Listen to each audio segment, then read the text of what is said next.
तो ये देख सकते हैं आप, गाड़ी की लाइट ब्लिंकिंग कर रही है। चेक इंजन लाइट ब्लिंकिंग कर रही है गाड़ी की।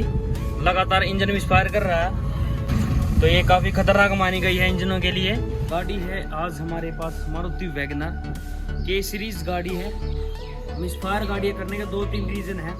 एक हमारे स्पार्क प्लग, एक हमारी जो करंट कॉइल, और तीसरा हमारा जो वायरिंग, कहीं पे वायरिंग कट होगी या कहीं पे वायरिंग डैमेज होगी, हमारी कॉइलों को और प्लग को करंट नहीं मिला तब भी हमारी गाड़ी मिसफायर करेगी। गाड़ी हमारी CNG प्लस पेट्रोल है। ये देखिए कैसे हिल रहा है इंजन, ये देखिए, इससे कोई फर्क नहीं पड़ रहा, तो इसका मतलब इसकी कॉइल ही ख़राब है। फर्क पड़ गया, ठीक है। तो कॉइल में इशू था, कॉइल कर दिया गाड़ी की चेंज। चेक लाइट हमारी जा चुकी है, रिमूव हो चुकी है। एक बार दोबारा से रीड करेंगे, रीड DTC, तो ये देख सकते हैं अब नो DTC। तो इसका मतलब कोई भी प्रॉब्लम नहीं है गाड़ी में।